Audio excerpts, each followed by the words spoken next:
So this is lecture 20 of Philosophy 201 Introductory Logic, and probably the last lecture of this semester. So today we're going to cover a really important skill, and actually it's a skill that if you don't learn, things are you're going to have a difficulty putting everything together. The thing is, to this point, you probably have pretty good intuitions about how to prove stuff, but you're missing a key element. It's really impossible to become a master of proving things if you don't also have a grip on what cannot be proven.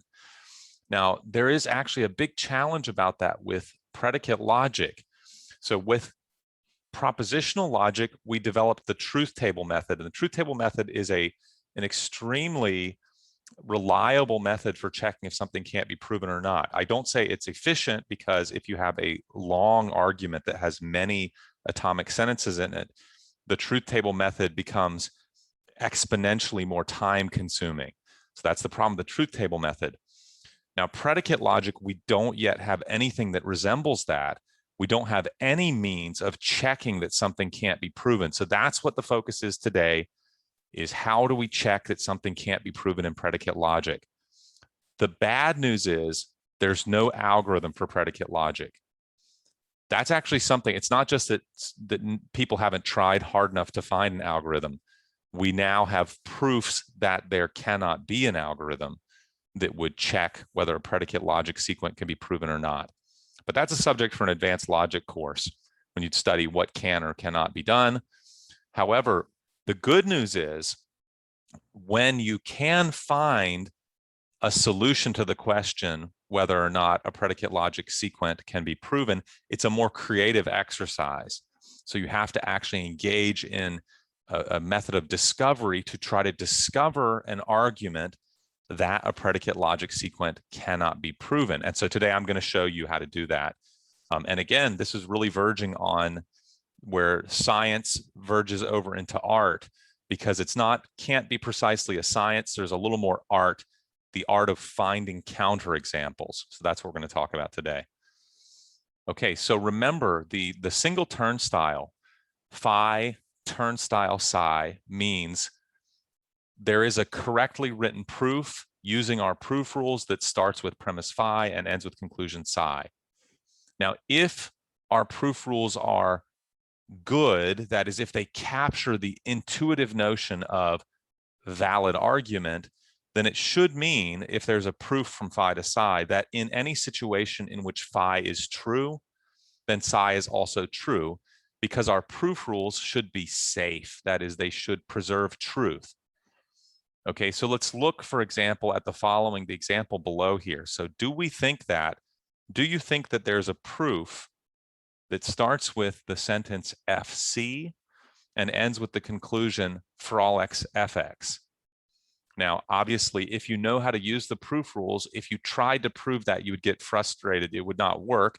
For example, if you tried to do universal introduction on FC, you can't, because it would violate the restriction on universal introduction. But at this stage, until we go through the material today, there's no way you can argue convincingly that it can't be done unless you have a new technique. But let's start in the first part of this lecture. What we're going to do is we're going to start with the intuitions behind the technique. So the intuition is, can we think up a situation where the premise is true and the conclusion is false? Okay, in a moment, in a few minutes here, we'll make it more precise what it means to think up a situation. But let's start with the intuitive idea. Let's just think of a situation where that premise is true and the conclusion is false. So what do we mean by think of a situation? Well, the symbols here, the symbol F, the capital letter F, it's a predicate symbol, but right now it's uninterpreted. It has no meaning. So to think of a situation is to give the symbols meaning. So the question is, can we give the symbols, capital F, lowercase c, meaning such that the premise is true and the conclusion is false? There comes the creativity, because we just have to imagine situations. And the truth is, there's infinitely many situations. So you can't just process through all situations before lunch on a given weekday. You have to somehow, how do you search through an infinite collection? Well, that's where creativity comes in, is somehow you manage to find in the infinite collection the one thing that you want. Now, this is going to be an easy one. I'll just come up with a trivial example. What if the name C named the person Billie Eilish? And what if the predicate symbol FX was the property, picked out the property having green hair? Then the premise would say Billie Eilish has green hair, which I think is true. Maybe it was true in the past. Let's suppose we're talking about the past. The conclusion then would say everything, or if we restrict our quantifiers to people, every person has green hair, which is false. So there's a situation where the premise is true and the conclusion is false.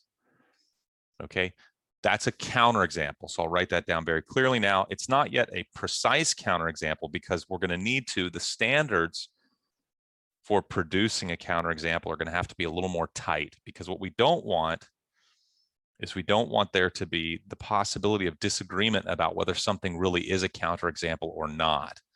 Okay, so because, for example, you might meet somebody who says, I don't know whether Billie Eilish has green hair, or I don't know whether to believe what you're telling me. So then there's dispute again. You want this to be undisputable that you have a counterexample. So the goal in the second bit of this lecture will be to say, here's a very precise way you can present to somebody a counterexample, and there'll be no dispute that it is a counterexample. It's a case where the premise is true and the conclusion is false. Okay, so let's talk about one more example from an intuitive level.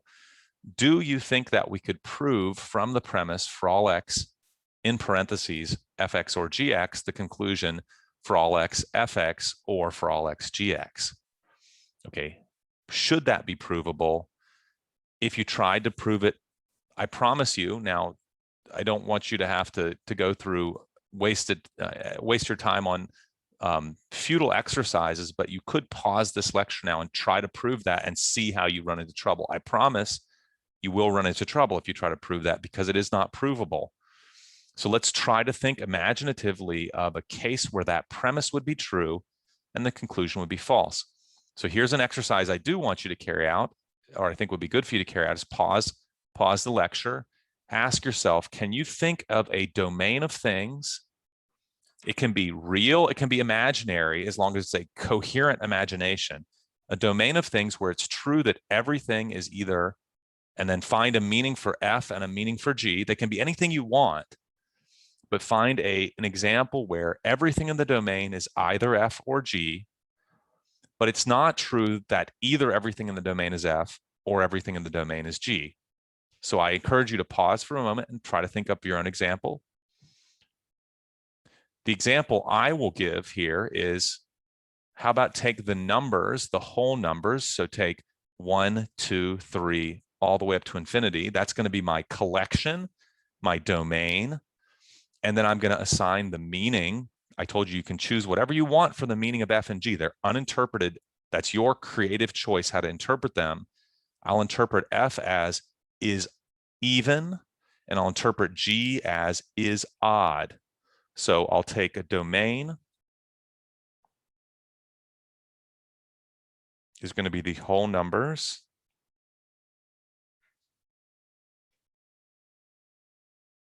So that's 1, 2, 3, and so on. The meaning I'll give to F is, I'll let that be is even. The meaning I'll give to G is odd. And then we just check, is the premise true? Is it true that every number is either even or odd? Now, not all of you are mathematicians, but yes, that's something we assume about the numbers here, right? Is they're all even or odd? So that's true, the premise. Every number is either even or odd. Is the conclusion true? The conclusion is a disjunction. For that disjunction to be true, one of the two disjuncts would need to be true. But the first disjunct says every number is even. That's false. The second disjunct says every number is odd. That's also false. So the disjunction as false. So that makes the premise true. This example makes the premise true and the conclusion false. So it's a counterexample. Okay, I do promise you that if there is a counterexample, a real bona fide counterexample, then the sequent cannot be proven. Okay, that may seem like magic. And if you're a very critical thinker, it should be one thing that leaves you a little uncomfortable, because I haven't given you a proof that if there's a counterexample, then there is no proof. I promise you there is a proof. In an advanced logic course, you would learn to prove that. Actually, there's an example of it later in the textbook for this course, but we're not going to get there this semester. So let's move on. And now one more slightly more sophisticated example, and then we're going to start to tighten things up a little bit in terms of how to present a counterexample in a convincing way. Okay, so here's an example of an argument that uses multiple quantifiers and a relation symbol, not just a predicate symbol. So I'll read this back to you in Loglish, so English mixed with logic. The premise says, for every x, there is a y such that x bears the relationship to y. So for anything, there is something else such that the first bears the relation to the second. Okay, the conclusion says there is a thing such that everything bears the relation to it. Okay, there is a thing that everything bears relation to. So the first says each one thing that paired to something. The second says there's one thing that everything is paired to. So intuitively, the second is stronger than the first. Okay, so let's try to think now of an intuitive counterexample where the premise is true and the conclusion is false. Okay, how about the following? Let's take the domain to be people, so living human beings or human beings who have lived in history, human beings. Okay, and let's let the relation, again, as we did with the predicate symbols F and G, we get creatively to choose a meaning. So R is a bare symbol that could represent any relation we want to. So any relation that holds between human beings, I'm going to choose a relation where Y is the mother, the biological mother of X. Okay, so I'll choose RXY to mean Y is the biological mother of X. Okay, so then under those conditions, under that interpretation, the premise says for every human being X, there is a human being Y such that Y is the biological mother of X. That is true if you're looking at, for example, so as long as you think each human being has had a biological mother, okay, we're not going to get into metaphysics. Maybe that's disputable. That's one reason, again, why in a moment we're going to go to make our counterexamples more uncontroversial, okay, less controversial. But for now, just say intuitively among the living human beings, or maybe even if you're like, suppose you have some strange theories, you might even just say, well, there's a group of human beings such that everyone has a biological mother. But the conclusion says there is one person who is the biological mother of all people. That's false, right? That's definitely not true. It's a much stronger claim, and it's not true. So the premise is true, the conclusion is false. That's a counterexample. Okay, so I promise you, again, that means that the conclusion can't be proven from the premise. Our proof rules have been fine-tuned so that if there's a counterexample, then you can't prove the corresponding sequent. Okay, so now on to the next bit. So that's the intuition of how to show that something can't be proven is you produce a counterexample. A counterexample includes a domain and an interpretation of the symbols, in particular the predicate symbols, the relation symbols, if they're names of the names.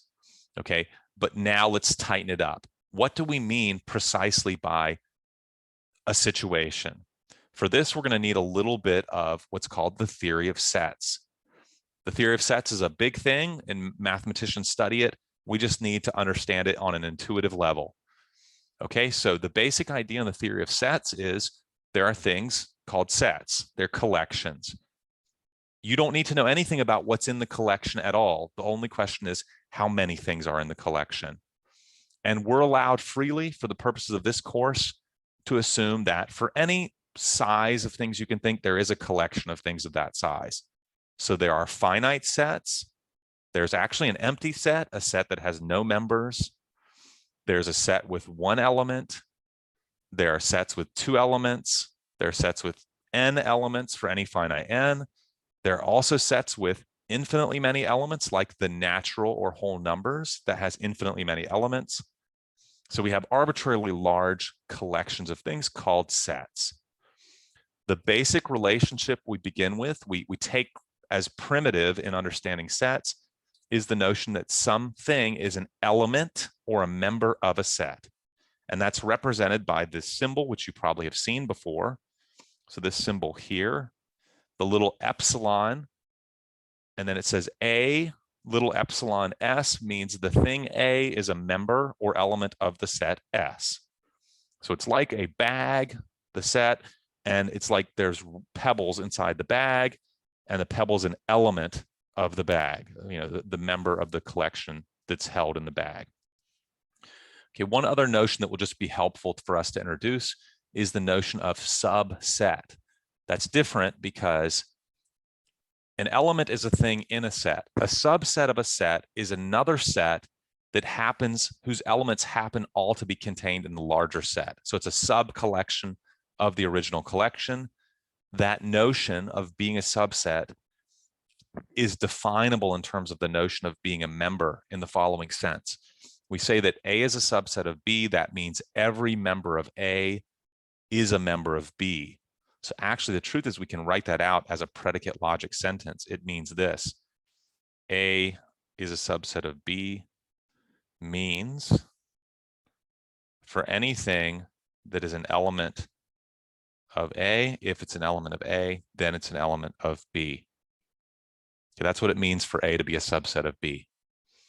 Okay, if you are curious to know more about set theory or feel like you'd like to be more precise, you can look in the textbook on pages 144 to 155. That's not assigned reading, and I believe that you'll be able to solve the current problem set without reading that. However, if you'd like to sharpen your knowledge of the axioms of set theory, what is a permitted construction, what the definition of the various notions are, you may look on those pages, 144 to 155. Okay, so let's assume we understand the vague notion of a set, of members of a set, of subsets. And with those notions in place, you can, of course, talk about things like the overlap between two subsets, the intersection, the union of two subsets, the complement for the things outside of a subset, and so on. So we'll just use those notions freely in now making totally precise the notion of a situation. Okay, so what is a situation? This is like, so real life situations, like look around you, look behind me. They have lots of structure, right? So there's objects, they have relations between them, they have properties. But the idea behind a set theoretic situation is we strip away a lot of the superficial features and we just sort of take the bare bones structure of how many things there are, and then we add back in a few relations between the two. So that's how we're going to describe a situation now. So given some predicate symbols, relation symbols, possibly names, a situation is going to require us to give two things, although the second, we'll see, the second thing is put together here as 2 and 3. The first thing in a situation is you need to give a domain. So that is going to be what is out there. Now, this is, to be able to describe a situation like this is really, it's like having godlike power, because you don't have to assume a situation as you describe it is real. It doesn't have to exist in our world. You are creating an imaginary world, and the only constraint on your imagination here is the rules of set theory. So again, your world can have, now the truth is we require for logic, you can't create an empty world. If you want to get philosophical about that, you have to take an advanced logic course. For this course, when you create a situation, your situation has to have at least one existing thing. It can have more than that, as many as you want, but it has to have at least one. That's your domain or your universe. So when you specify a situation, or sometimes called an interpretation, that's interpreting the symbols, then what you need is a domain, call it M, call it any other letter you want, but the situation has to be a set of things, or the domain has to be a set of things. Okay, and the next thing you need to do is then each of the symbols that you're trying to interpret need to get a meaning in that domain. So for example, for names, each name has to name a thing in the domain. Again, you freely get to pick, no constraints. In fact, if you have 25 names, they can all name the same thing if you want. They can't be empty. That is, they do have to name something, but there's no restrictions on what they name. They all have to name something in the domain. Okay, so each name must be assigned to an element of the domain, and each predicate symbol must be assigned to a subset, a collection of things in the domain. So to give you the intuition of that, so suppose I said my domain is the books on the shelf behind me, and suppose I said I have a name, say the letter C, and C is going to name, and I pick out a certain book on the shelf behind me. I go, that name, C is going to name that book. But then also I could take a predicate symbol, say F, and I could say I'm going to interpret F to mean all the books whose cover is red. So that would pick a subset of the set of all books on the shelf behind me, the set of red books. Okay, so that would be a situation. That would be the interpretation of the name C and the predicate symbol F, if F was the one I was interpreting as, is red. Okay, that's how you precisely specify a situation. I'll come back momentarily in just a little bit to how do you interpret relation symbols. So a symbol like R, X, Y, that's going to be a little more complicated. We'll come back to that. Let's just now produce some more precise counterexamples. Okay, so what you need also now is to be able to compute very precisely, given an interpretation of the basic symbols like the predicate symbol F, we now want to be able to say whether sentences are true or false under that interpretation of the symbols. To do so, we actually have to build up. So in other words, what we'll do is we'll start by assigning meaning to the most basic parts of our formulas, and then we'll assign meaning growing outwards to the whole formula so that at the end, a sentence turns out either to be true or false. Okay, so here's how we do that. So for those of you who have practice doing computer science, this will be a familiar technique, because what we're doing is what's called a recursive definition. So we're recursively defining the interpretation of formulas based on the interpretation of the basic symbols in them. We did the same thing with truth tables. That is, remember, we assign the atomic sentences true or false, and then we compute the truth or falsity of more complex sentences in a recursive fashion, right? That is, we say, once we know whether say phi is true or false and theta is true or false, then we can figure out whether their conjunction is true or false, and we just keep building up like that. We'll do the same now with formulas, not sentences, but formulas. So they might have free variables. So it's a little more complicated, but here's the basic idea. Every formula with a free variable x, so something like, let me just give you an example, right? So you say, what's a free variable? Well, it just means a variable that a quantifier hasn't been put on yet. So a formula like fx and gx. So suppose we have an interpretation M. We know the meaning of F, so that is, we know which things are F's. We know the meaning of G, so which things are G's. Then the question is, what things are F and G? Now that should be totally obvious. What the right thing to do is they should be things that are both F and G. So that's exactly what's going to happen next. So in step one, if you already know the meaning, so that is the set of things that are phi, any formula phi, and the set of things that are theta, any formula theta, then the set of things that satisfy, that's a logicians like to use that word. They borrow the word from English, satisfy. So in other words, the things that meet the criteria to be phi and theta, well, they're just the things that are both meet the criteria for being phi and the criteria for being theta. So in other words, in terms of sets, it's the overlap of those two sets. So down in the picture there, the elements that satisfy the formula phi and theta is the overlap of the elements that satisfy phi. So those things in the square or the circle on the left, and those things in the circle on the right. Okay.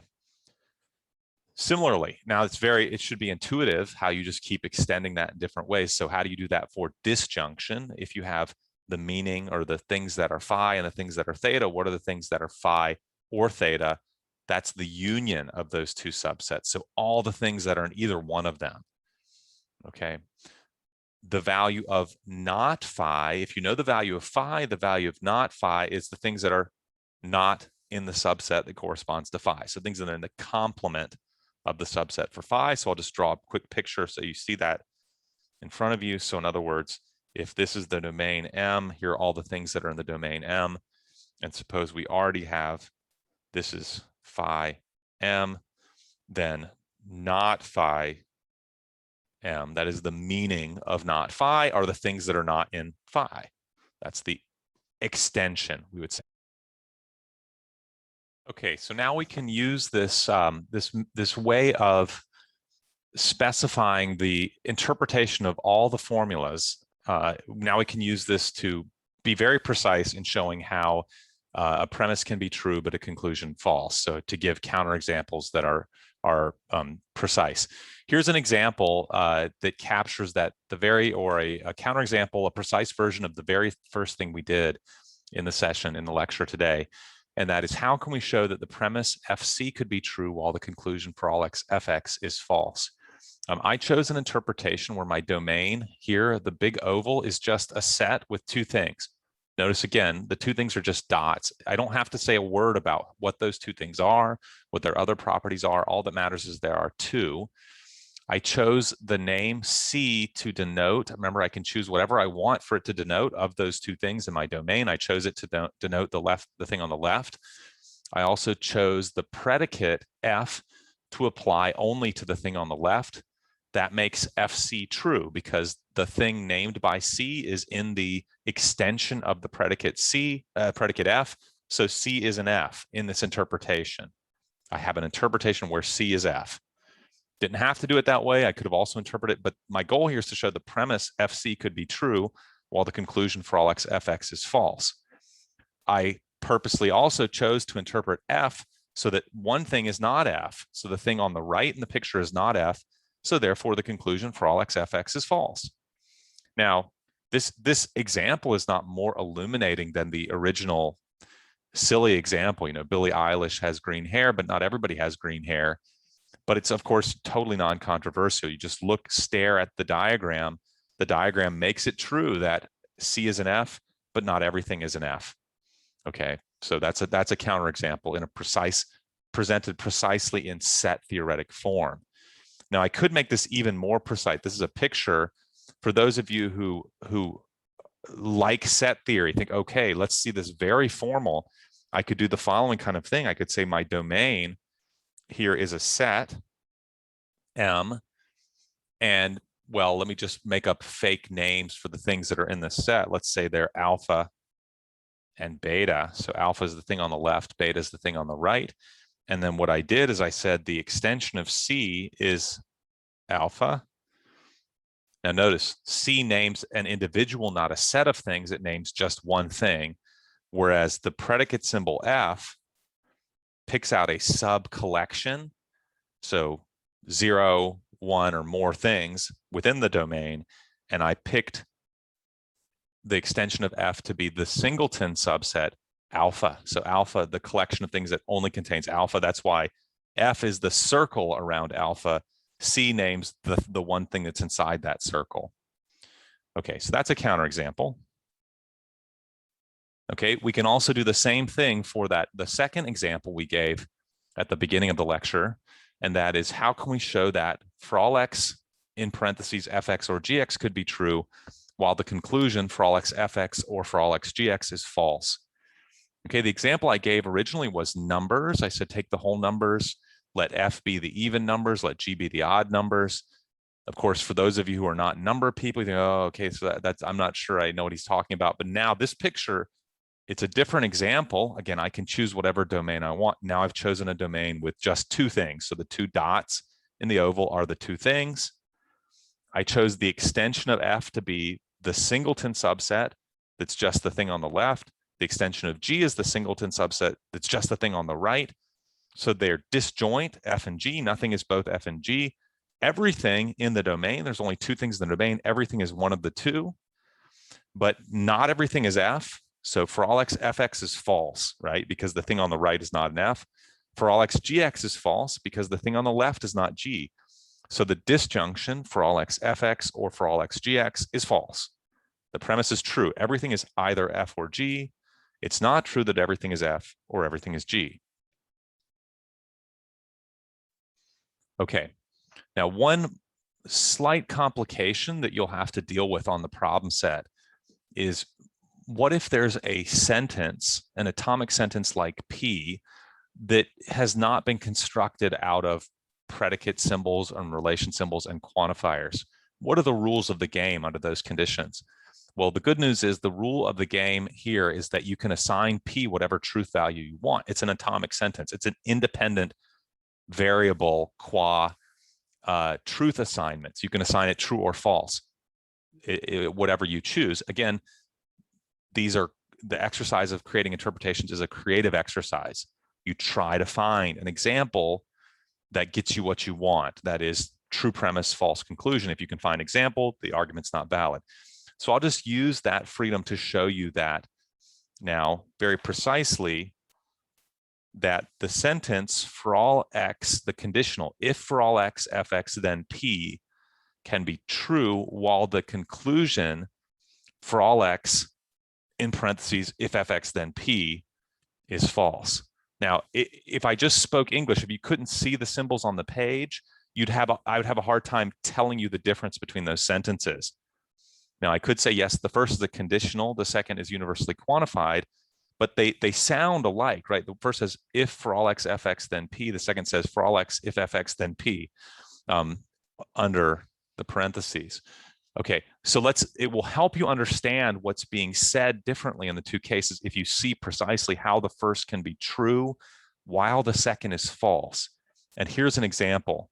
So look at the oval I created below, a domain of two things. I can freely choose which of those two things are f and which are not. I've chosen it. The only thing that's going to matter is one of the two is f and one is not. So for all x, fx is false. However, there is something that is f. Okay, for all x, fx is false, but there is something that's f. And I'm also going to just choose p to be false. So now let's evaluate the truth value of the premise. The premise says, if for all x, fx, then p. The sentence for all x, fx is false. However, the sentence p is also false by assumption, which makes the whole conditional true. So that sentence is true. Okay, the second is a little more tricky. We have to think about what the second sentence says. It says, everything has the following feature. So that's the way to read these universally quantified sentences. It says all x, for any x, the following is true.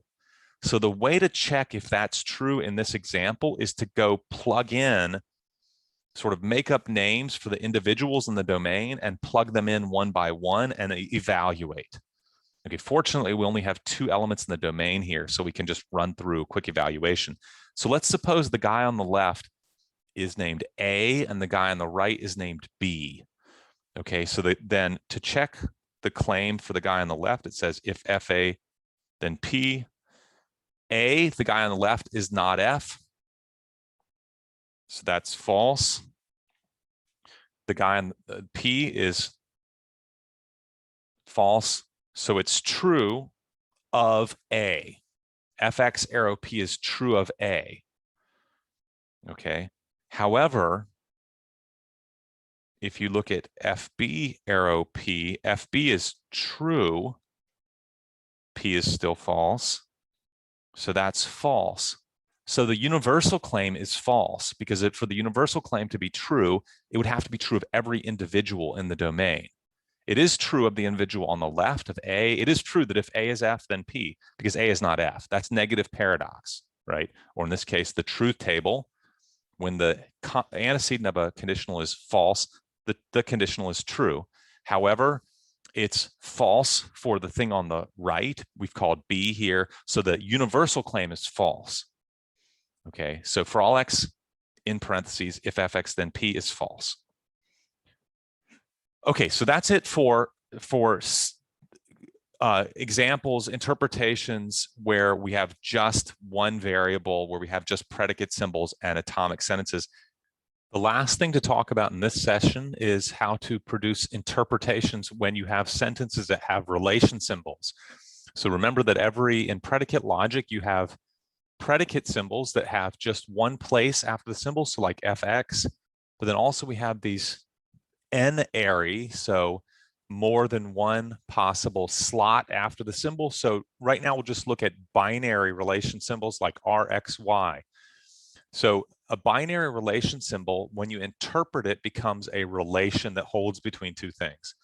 So if you were to do intuitive interpretations of your symbols, you might say something like, I'll take the relation symbol rxy and interpret it to mean x is the mother of y. Or I might take the relation symbol rxy and interpret it as x is taller than y.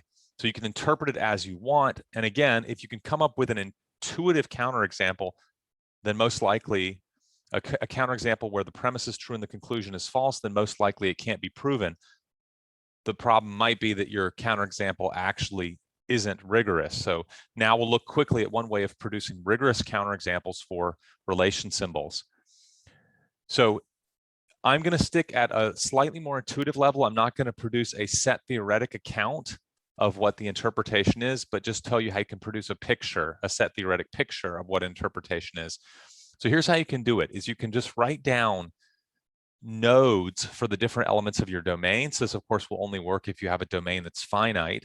But if you have a finite domain, you can write down a dot or a letter, as I've done in this slide here. A and B are elements of my domain. And then put an arrow between two elements of your domain to signify that the relation holds. Again, it's up to you to decide what things you want the relation to hold between. What you do when you write down all those arrows is you've produced a situation, an interpretation of the relation. Okay, so what we'll do first here is let's just look at this example I gave where A bears the relationship to B.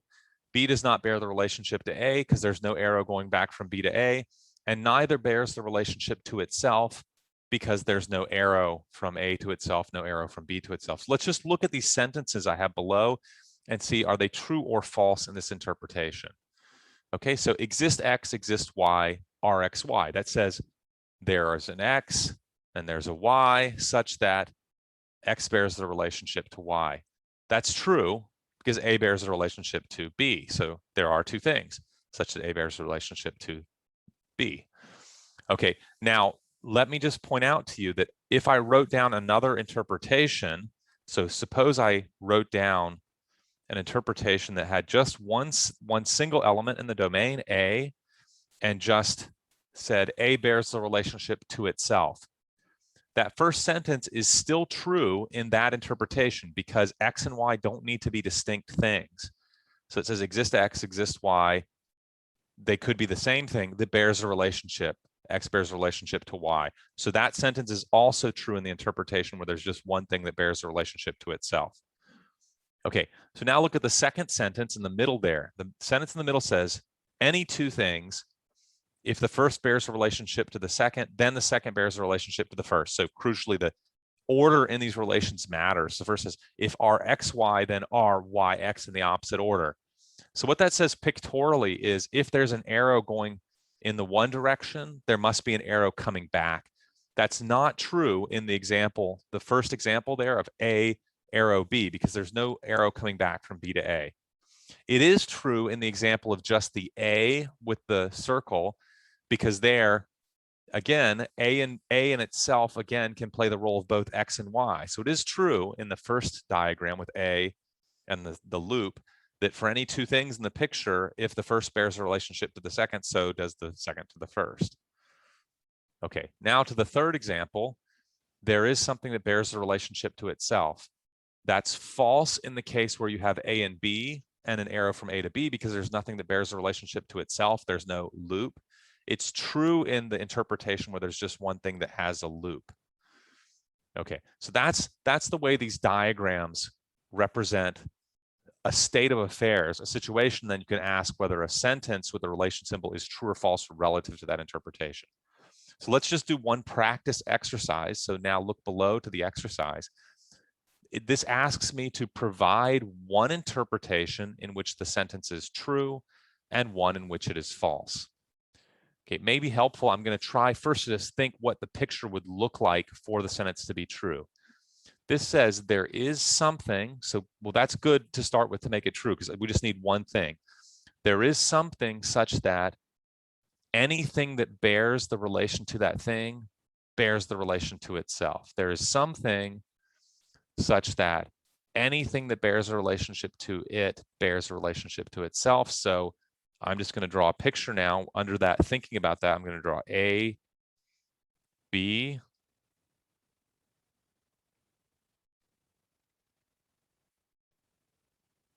now that's an interpretation I just produced. It's a picture I made and a situation I described by drawing the picture.